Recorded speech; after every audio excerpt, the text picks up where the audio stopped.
السلام علیکم ورحمۃ اللہ۔ ان الحمد للہ نحمده ونستعینه ونستغفره ونعوذ باللہ من شرور انفسنا ومن سیئات اعمالنا من يهده الله فلا مضل له ومن يضلل فلا هادي له وأشهد أن لا إله إلا الله وحده لا شريك له وأشهد أن محمدًا عبده ورسوله أما بعد فأعوذ بالله السميع العليم من الشيطان الرجيم من همزه ونفخه ونفسه يا أيها الذين آمنوا اتقوا الله حق تقاته ولا تموتن إلا وأنتم مسلمون يا أيها الناس اتقوا ربكم الذي خلقكم من نفس واحدة وخلق منها زوجها وبث منهما رجالا كثيرا ونساء واتقوا الله الذي تساءلون به والأرحام إن الله كان عليكم رقيبا يا أيها الذين آمنوا اتقوا الله وقولوا قولا سديدا يصلح لكم أعمالكم ويغفر لكم ذنوبكم ومن يطع الله ورسوله فقد فاز فوزا عظيما أما بعد فإن خير الحديث كتاب الله وخير الهدي هدي محمد صلى الله عليه وسلم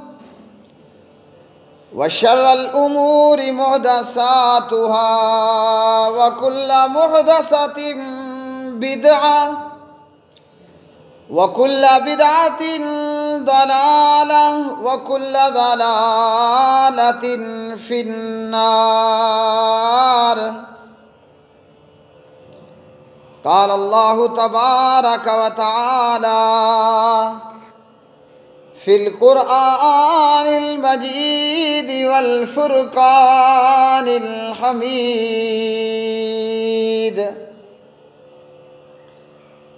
سبحان الذي أسرى بعبده ليلا من المسجد الحرام إلى المسجد الأقصى الذي باركنا حوله لنريه من آياتنا إنه هو السميع البصير۔ اللہم صلی علی محمد وعلی آل محمد کما صلیت علی ابراہیم وعلی آل ابراہیم انک حمید مجید۔ اللہم بارک علی محمد وعلی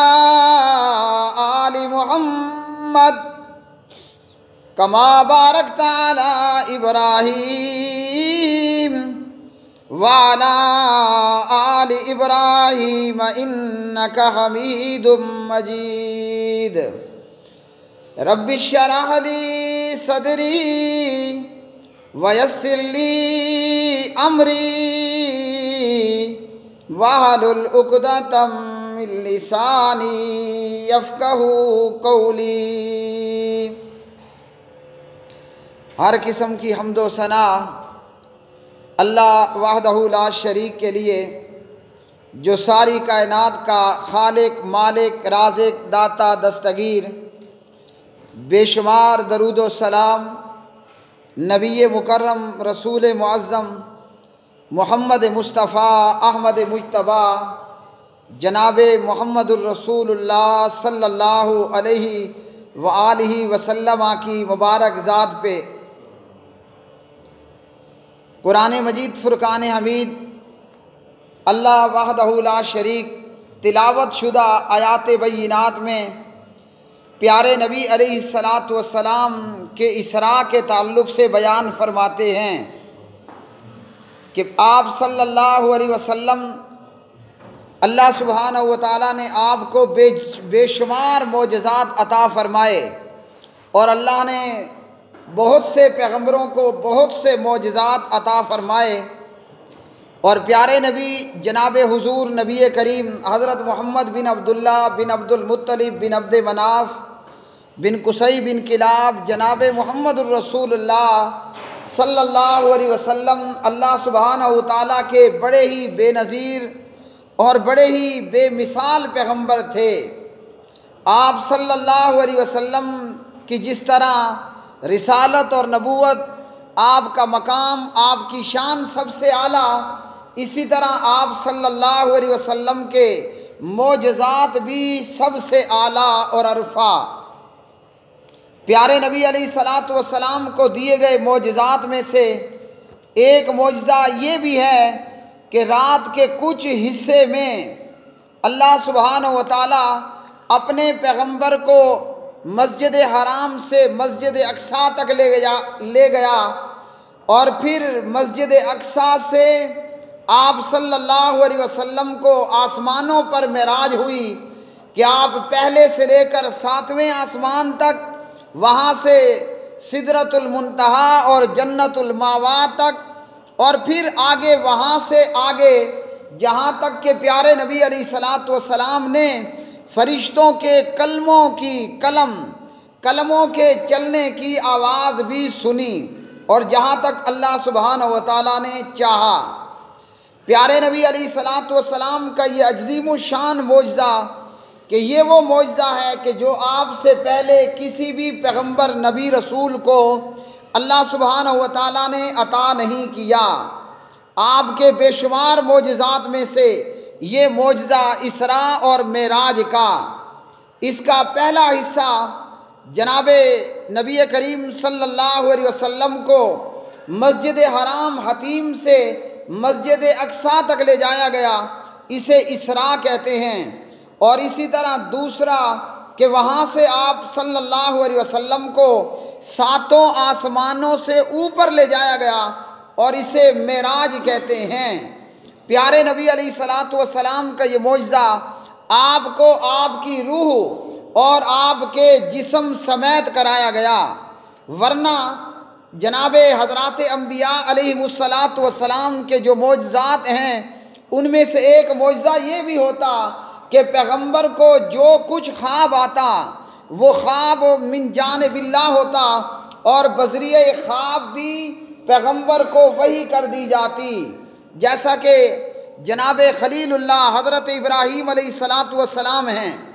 اپنے بیٹے اسماعیل سے حضرت ابراہیم فرماتے ہیں علیہم الصلاۃ والسلام، انی ارا فی المنام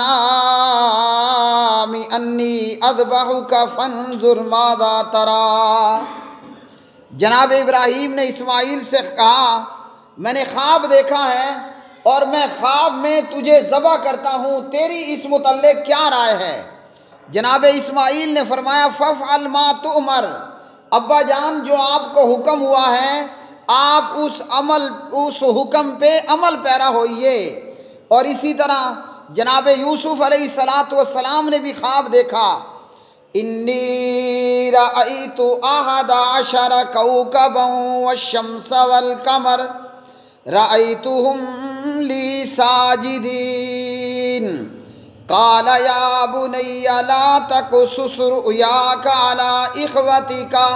فیکیدوا لک کیدا۔ جناب یوسف علیہ السلام نے خواب دیکھا اور کہنے لگا یوسف کہ ابا جان میں نے خواب دیکھا ہے کہ احد عشر کوکبا 11 ستارے، والشمس والقمر اور سورج چاند میں دیکھتا ہوں کہ وہ مجھے سجدہ کر رہے ہیں۔ اور پھر اس کی تعبیر بھی ہوئی کہ جناب یوسف علیہ السلام کو ان کے بھائیوں اور ماں باپ نے سجدہ کیا۔ تو پیغمبروں کا جو خواب ہوتا ہے وہ آلریڈی اللہ کی طرف سے ایک وحی ہوتی ہے، اور یہ بھی انبیاء کا ایک معجزہ ہے۔ تو پیارے نبی علیہ السلام کو خواب کی حالت میں معراج اور اسراء نہ ہوا، بلکہ جیتے جاگتے آپ کی روح اور جسم سمیت پیارے نبی علیہ السلام کو مسجد حرام سے مسجد اقصیٰ تک لے جایا گیا، اور وہاں سے پھر نبی علیہ السلام کو 7 آسمانوں سے اوپر لے جایا گیا۔ امام طحاوی رحمۃ اللہ علیہ فرماتے ہیں والمعراج حق وقد اسری بالنبی صلی اللہ علیہ وسلم وعرج بشخصه فی الیقظۃ الی السماء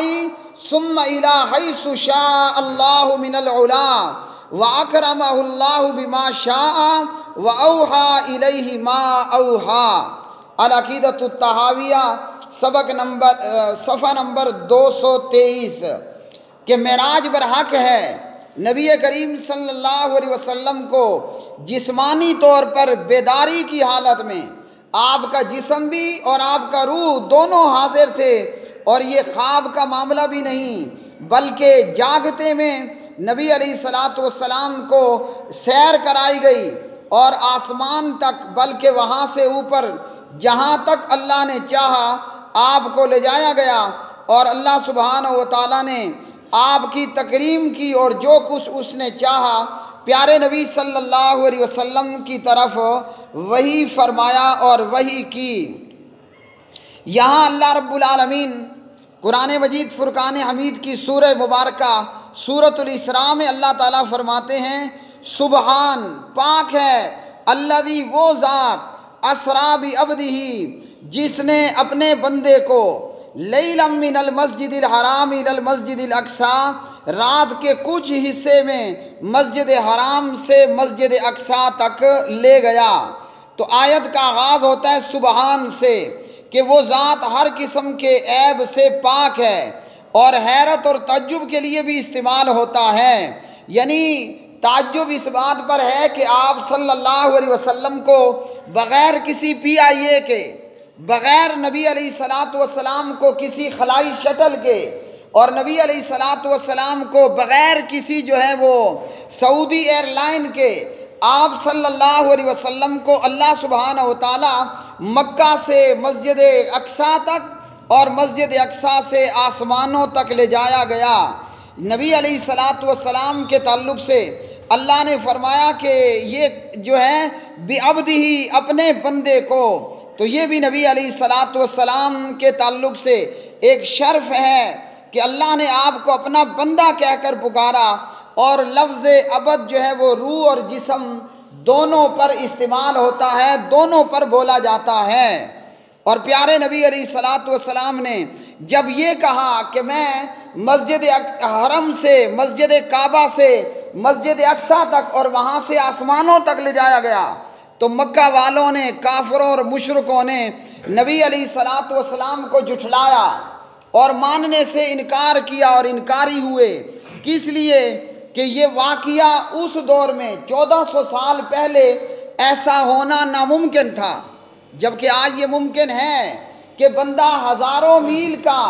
اور سینکڑوں راتوں کا سفر جو ہے وہ جہاز کے ذریعے اور شٹل کے ذریعے منٹوں میں طے کر لیتا ہے۔ لیکن ہم سب جانتے ہیں کہ 1400 سال پہلے نہ تو PIA تھا، نہ پاک سعودی ایئر لائن تھی، اور نہ کوئی جو ہے وہ شٹل موجود تھی۔ تو جب پیارے نبی نے فرمایا، کیا فرمایا کہ مجھے مسجد حرام سے مسجد اقصیٰ تک لے جایا گیا، مکہ والوں نے ماننے سے انکار کر دیا اور نعوذ باللہ کہا کہ یہ سچ نہیں ہے، اور نعوذ باللہ کہا کہ نبی علیہ السلام کذب بیانی کر رہے ہیں۔ اگر سوچئے کہ خواب کا معاملہ ہوتا تو خواب میں تو ایک عام بندہ بھی کہیں سے کہیں پہنچ جاتا ہے، جیسا کہ میں نے، آپ نے، ہم سب نے دیکھا، ہم کئی مرتبہ خواب دیکھتے ہیں کہ ہم موجود اسلامیہ کالونی میں ہیں، لیکن خواب میں ہم کہاں پہنچے ہوئے؟ بیت اللہ میں ہیں، مطاف میں ہیں، طواف ہو رہا ہے اور حجر اسود کو بوسے دے رہے ہیں۔ یہ ہے خواب کی صورتحال، اور جب آنکھ کھلتی ہے تو بندہ کہاں ہوتا ہے؟ اپنے مکان میں، اپنے روم، اپنے کمرے میں، اپنے بستر پر ہوتا ہے۔ تو نبی علیہ السلام کو اگر اسراء اور معراج یہ خواب کی حالت میں ہوئی ہوتی تو مکہ والوں کے حیران ہونے کی کوئی بات اور جواز نہیں بنتا۔ جب پیارے نبی نے فرمایا کہ مجھے مسجد حرام سے مسجد اقصیٰ تک لے جایا گیا تو لوگوں نے، کافروں اور مشرکوں نے ماننے سے انکار کر دیا۔ یہ دلیل ہے اس بات کی کہ پیارے نبی علیہ السلام کو اللہ سبحانہ و تعالیٰ جسم سمیت لے کر گیا، اور آج بھی بہت سارے منکرین حدیث ہیں، آج بھی بہت سارے منکرین حدیث ہیں، اور بہت سارے جو ہیں وہ دین اور کتاب و سنت سے دور لوگ جو نبی علیہ السلام کے اسراء اور معراج کے واقعے سے منکر ہیں، انکاری ہیں، کہ بھلا یہ بھی ہو سکتا ہے کہ کوئی بندہ جو ہے وہ رات کے تھوڑے حصے میں کئی راتوں کا سفر مسجد حرام سے مسجد اقصیٰ تک کرے اور وہاں سے بندہ آسمانوں پر اور ساتوں آسمانوں سے اوپر پہنچ جائے۔ میں یہ کہتا ہوں میرے پیارے بھائیوں، ایسے تمام لوگ جو نبی علیہ السلام کے اس معجزے کے منکر ہیں، وہ جو 1400 سال پہلے کا واقعہ ہے، ہم ایمان لانے والے، ہمارا کام ہے ایمان لے آئیں، لیکن اللہ کا کرنا دیکھیے، اگر مخلوق جسے خالق نے علم دیا، ہم انسان جسے اللہ نے علم عطا کیا، اگر آج ہم اس صدی کے اندر اور اس سے پہلے کی صدی کے اندر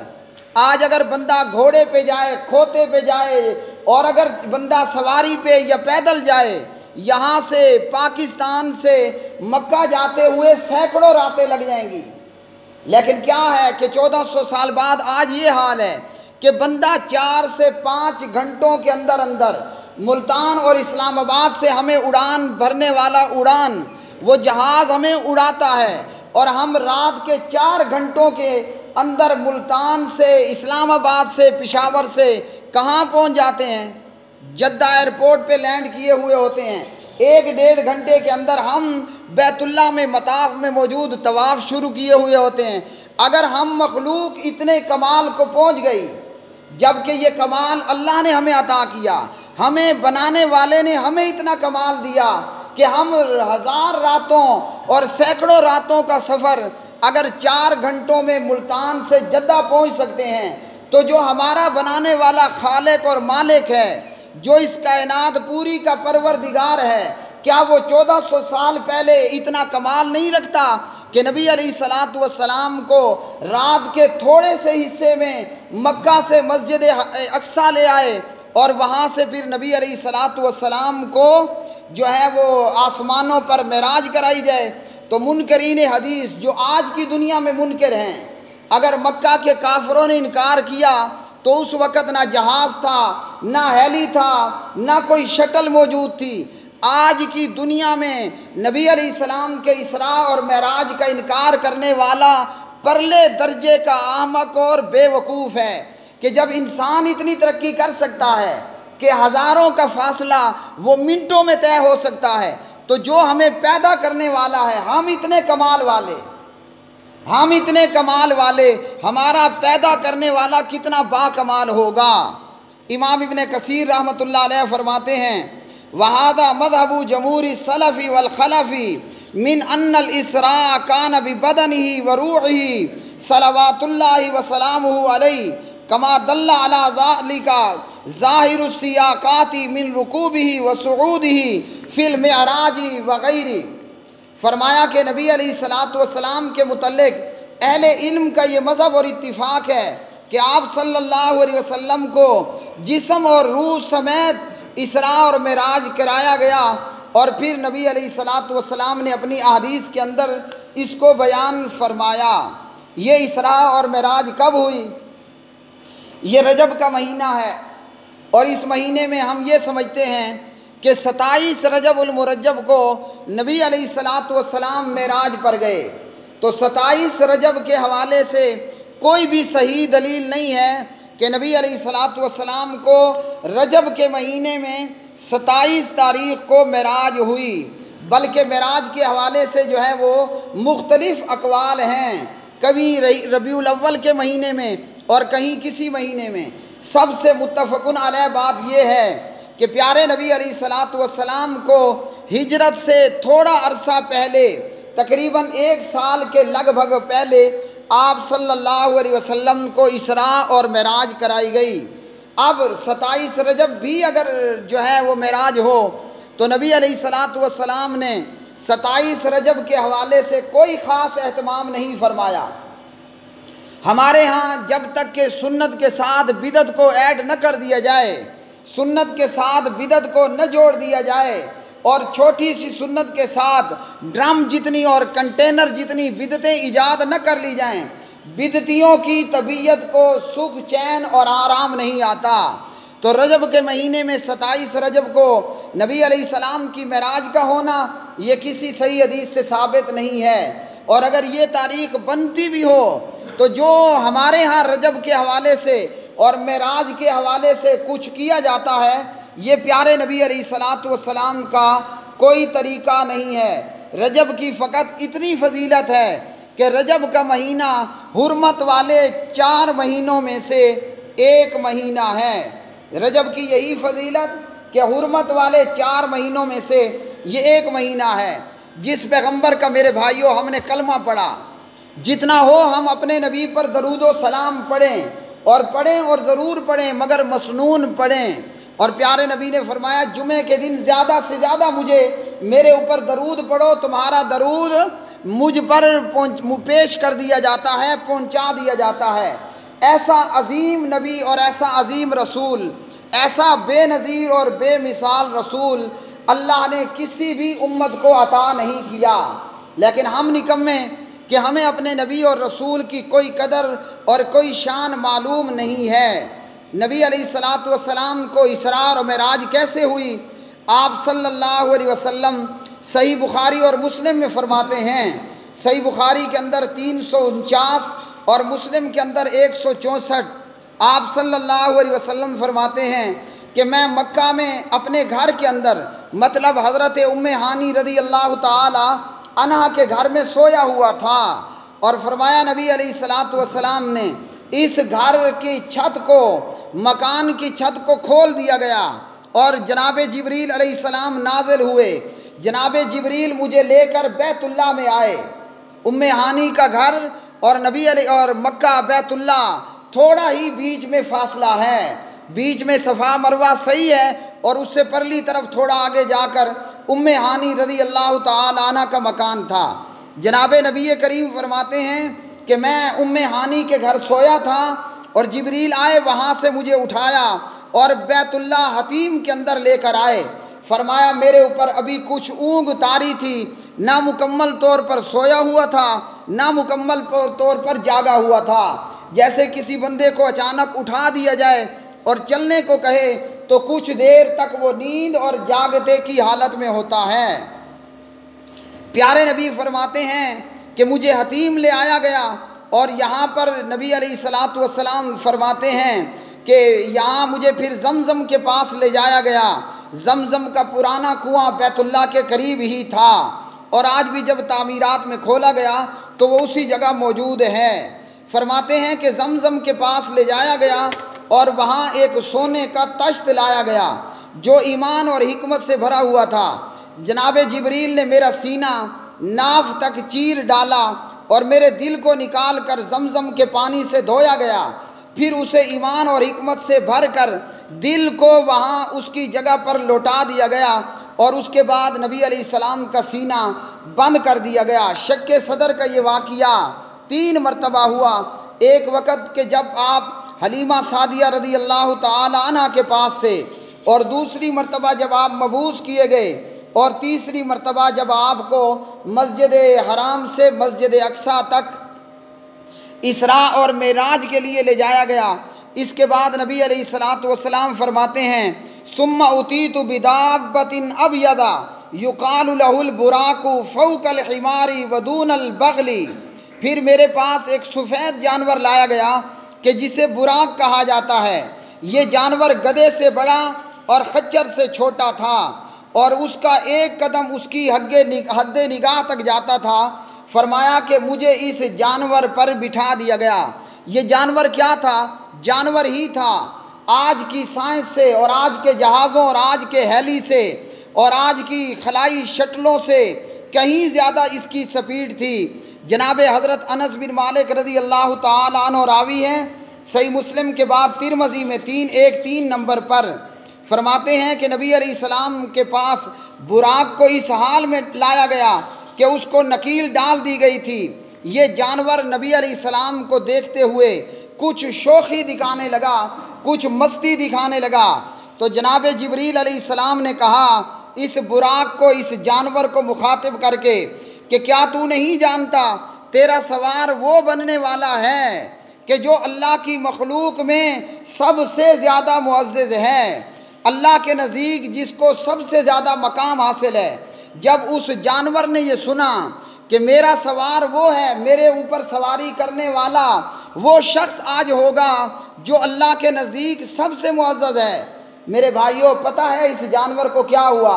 ایک ہم نکمے ہیں، ہمیں اپنے نبی کا مقام اور اپنے نبی کی شان معلوم نہیں ہے، صدقے یا رسول اللہ اور بہت کچھ ہم کہتے ہیں، لیکن نبی کی سنت پر عمل کرنے کے لیے ہم سمجھتے یہ ہیں کہ ہمیں لوگ مولوی کہنا شروع کر دیں گے، یا لوگ یہ کہیں گے کہ شلوار شاید ٹخنوں سے اوپر اس لیے رکھی ہے کہ نیچے پانی اور سیلاب ہے۔ تو یہ جب جانور جبریل نے بتایا کہ تو مستی کر رہا ہے، تیرے اوپر وہ سوار ہونے والا ہے، تیری سواری وہ کرنے والا ہے جو اللہ کے نزدیک سب سے معزز ہے۔ اور جب اس جانور نے سنا، یہ انسان نہیں تھا، یہ جانور تھا۔ ترمذی میں جناب نبی کریم علیہ السلام کے متعلق انس بیان کرتے ہیں جب اس جانور نے یہ بات سنی تو پیارے بھائیوں جانور کے پسینے چھوٹ گئے،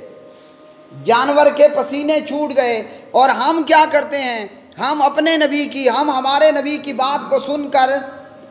بس جیسے یہ ناک سے مکھی اڑائی جاتی ہے، مولوی نے کہہ دیا ہم نے سن لیا۔ ہم مولوی تھوڑے ہیں کہ ہم داڑھی رکھیں گے، ہم مولوی تھوڑے ہیں کہ ہم اپنی شادی پر ڈول گاجا باجا نہیں کریں گے، ہم مولوی تھوڑے ہیں کہ جناب ہم رسم و رواجات نہیں کریں گے۔ سن لیا، مگر اتنا اثر ہوا کہ جتنا ناک پر سے مکھی اڑاتے ہوئے۔ تو اس جانور کے پسینے چھوٹ گئے۔ پھر پیارے نبی فرماتے ہیں کہ میں اس پر سوار ہوا اور سوار ہو کر بیت المقدس مسجد اقصیٰ میں پہنچا، وہاں آ کر اپنی سواری سے اترا جہاں دیگر انبیاء اپنے جانوروں کو، گھوڑوں وغیرہ کو باندھتے، میں نے بھی باندھ دیا، اور پھر میں مسجد کے اندر چلا گیا۔ آگے جاری ہے۔ اللہ سبحانہ و تعالیٰ سے دعا ہے کہ اللہ رب العالمین ہمیں ہمارے نبی صلی اللہ علیہ وسلم کی اطاعت اور اتباع کرنے کی توفیق عطا فرمائے۔ اقول قولی ھذا استغفر اللہ لی ولکم ولسائر المسلمین والمؤمنین۔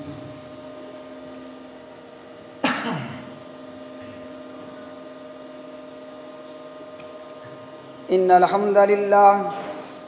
نحمده ونستعینه ونستغفره ونعوذ باللہ من شرور انفسنا ومن سیئات اعمالنا من يهده الله فلا مضل له ومن يضلل فلا هادي له اللهم اغفر لنا وللمؤمنين والمؤمنات والمسلمين والمسلمات. اللهم ألف بين قلوبنا واصلح ذات بيننا. اللهم إنا نجعلك في نحورهم ونعوذ بك من شرورهم. سبحان ربك رب العزة عما يصفون وسلام على المرسلين والحمد